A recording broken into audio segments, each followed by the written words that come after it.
I literally almost destroyed all the progress that I made with my weight loss journey. And I want to tell you this because I recorded a video the other day about reprogramming your mind so that you don't self-sabotage. But I wanted to come on here and just be super transparent and vulnerable with you about some of the thoughts, the real life thoughts that I was able to talk myself out of so that I didn't just completely sabotage all the progress that I made. I've had an on and off weight loss journey for the majority of my life. And normally how it goes is I make some progress. I lose about 10 to 12 pounds. And then I start getting discouraged and have these weird beliefs. They just pop up, these weird beliefs, and they kind of stop me dead in my tracks. And subconsciously, they get me to turn around and just reverse all of the progress that I made. So once I hit that 10 to 12 pound mark, I will just stop, turn around, and start slowly gaining that weight back. And the story that I end up telling myself is not the real story, which is you let yourself get discouraged and then you decided to stop and then you decided to gain the weight back.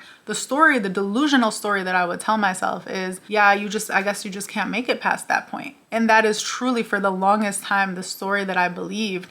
And that's why it was so challenging for me in the past to push past that point, not because I couldn't, but because I believed that I couldn't. So the other day I got on the scale and the number hadn't moved. And that just triggered me because the number had been moving pretty much every week. I just want to preface this, by the way, with whatever works for you works for you. Please don't take what I'm saying and apply it to you, but I also don't want to hear your advice on what I should do. I'm just going to respectfully let you know that. I have a nutritionist and I do track my metrics through the scale, through my measurements and all of that. And that's the process that I've decided on that I do trust. I just want to put that out there. Anyway, I got on the scale and I was like, oh my God, this number, it hasn't moved in a couple weeks. This is my set point. I want to read to you some of the thoughts that popped up the other day that for the freaking first time in my whole life, I was able to externalize those thoughts and examine them so that they didn't dictate what the rest of my journey was going to look like. And I literally categorized them. So the first category is self-pity. Your body is just different. It's gonna take you way longer than normal people if it ever does happen. This is your set point.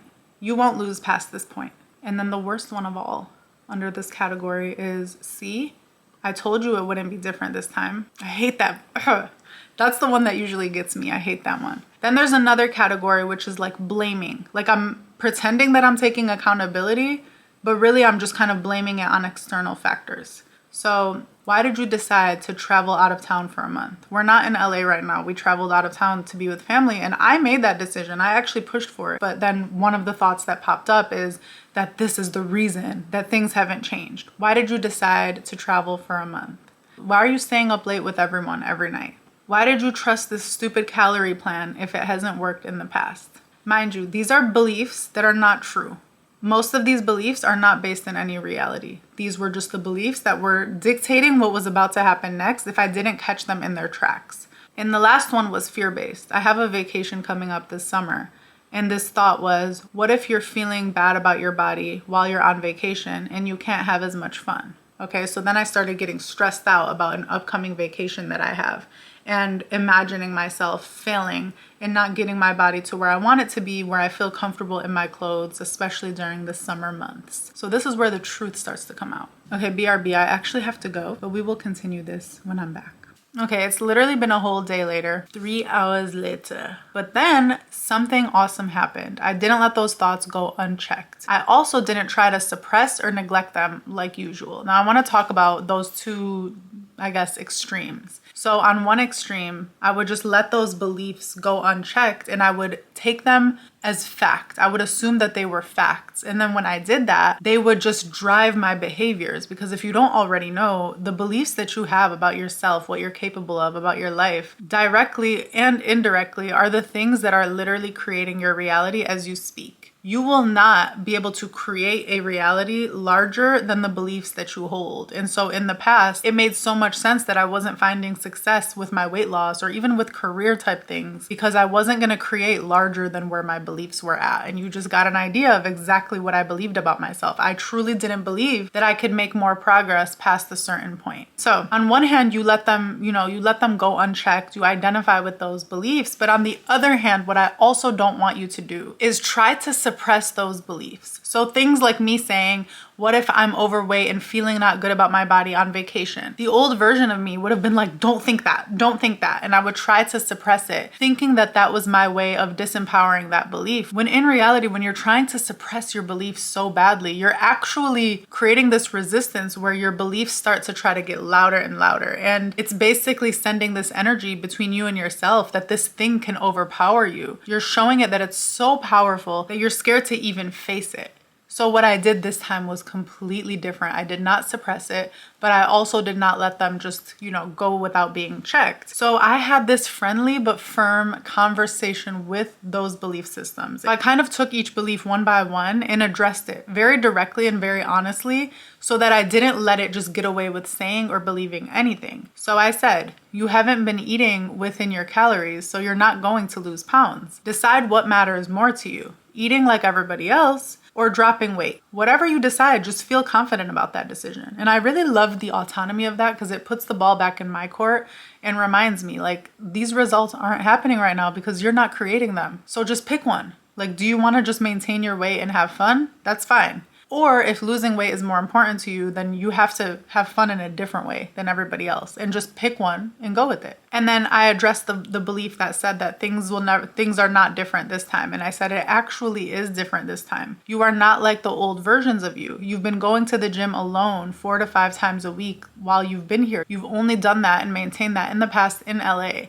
But whenever you go out of town, you find it really hard to get to the gym consistently. So that was me just reminding myself, you actually are different. There's reason for you to believe things will be different this time because you are behaving differently than you have before. And then I said, this is where the tough love comes in for me. I said, this isn't your set point. Shut up. This is just the point where you usually start effing around, LOL. Because like I said, that's usually the point where I usually start turning things around for myself, but then I try to blame it on the process instead of on my decision making. So I had to have that real moment with myself to be like, don't tell yourself things that are just frankly not true. We both know that this is not true. I reminded myself, you decided to leave town. It's nobody's responsibility but yours to do what is best for you. Nobody is ever forcing you to do anything. And then last but not least, I find with really fear-based, anxiety-induced thoughts, like what if I'm overweight when I'm on vacation, that you just need to let yourself imagine that playing out and realize it's not the end of the world. So I said, so what if you don't feel good about your body on vacation? You have not felt good about your body on past vacations and you still had fun. You'll be fine regardless. And even just addressing something that I felt like was so scary and had so much power over me head on by letting myself know, even if the thing that I'm dying to avoid happens, I will still be okay. So stop spending so much energy trying to avoid this thing and just focus on how you feel right now and focus on what is in your control right now. And truly, one of the only things that is in your control right now is the things that you allow yourself to believe and buy into and how that informs your actions. So I'll just share with you what I said to my family. I said, I wanted to share all of this with you because it has taken me 30 years to actually start taking responsibility over my life. And I'm genuinely blown away by how my victim/BS thoughts were literally creating the life I swore I didn't want. Now, this is the craziest part. It's fascinating to take a step back and realize that I could have ruined it all yesterday by letting those thoughts go unchecked. And the wildest part is when I inevitably gained back the weight, the BS story I would have told myself is, see, I told you. I hope that resonated with you because, I just wish I could go back to the younger version of myself and help her understand how in all areas of life, not just with this thing that has been so personal and challenging for me, which is my body, but with all other areas of life, I wish I could go back and let her know that her beliefs, what she was choosing to believe, because these are all choices. You saw how I had this little press conference with myself and chose a different belief. What she chooses to believe is the number one thing that is creating her reality. I wish I could go back to that younger version of me and tell her that, but I can't. So here we are. Okay, I'm telling you, what you choose to believe is the number one driver of what life you're creating right now. So anytime you have beliefs that you feel are not serving you, like in my case, my belief was I can't lose weight past this point. Tell me how that belief is serving me. How does that belief serve me? I don't even want you to ask yourself anymore if that belief is true. Because multiple things can be true at once. In fact, when it comes to beliefs, the thing that is true is the thing that you make true. So in that moment, I had to sit with myself like, okay, is this something I want to believe moving forward? That my body's just different. I can't lose weight. Things are harder for me. This is just my set point. So I'm like, of course I don't want to believe that. So I'm like, okay, cool. What are some other beliefs that I could swap those out for? Not suppressing those beliefs, but just getting real with them and being disciplined enough to find evidence for beliefs that actually support where you want to be. And that's where I was able to literally bullet out other beliefs. Like, actually, no, this isn't my set point. This is just usually the point at which I start feeling discouraged and then taking a different course of action. So let's just remind ourselves that we're doing a lot of different things this time around, and we have every reason to believe that this time will be different. I think that that is one of the core beliefs that I've been really leaning into. This time will be different. I'm making myself proud. I'm someone who's healthy and moves my body every day. I'm someone who makes really good choices towards the things that I want. Another huge belief that I've been leaning into this year is I am changing my life like never before. And I have so much evidence around me to show me that I am doing that. But even in the absence of that evidence, even deciding to just believe that puts you on a course of creating that evidence for yourself. I wanted to share this with you and just be a little bit more vulnerable about where I've been at with that. I haven't decided if I feel comfortable sharing, regular updates about my weight loss stuff, because I do feel like I'm deep in the process, and sometimes I do feel this need to kind of protect my process from like other people's perceptions. But I think this time was a little bit different because it really was less about the physical weight and more about the mindsets and the self-sabotaging habits that I used to have that I am now breaking out of. And I feel so proud of myself because I truly think the other day was such a beautiful moment. Like, in retrospect, it showed me that I'm truly different. Like, the way I talk to myself is truly different. I have become a different person. I have handled these things so differently than the past versions of myself. And so I have every reason to believe that this time will be different. And even more importantly, I have every reason to believe that I can just create whatever reality I decide to create at any given moment, whether that's with my body, with my relationships, with my career. It is such an empowering feeling to finally understand that I am in the driver's seat, and the beliefs that I select every day are the things that get externalized in my reality. Let me know what this brought up for you. Let me know what questions you have about this and how you can apply this to your life. I love you so much, and as always, stay powerful, my love.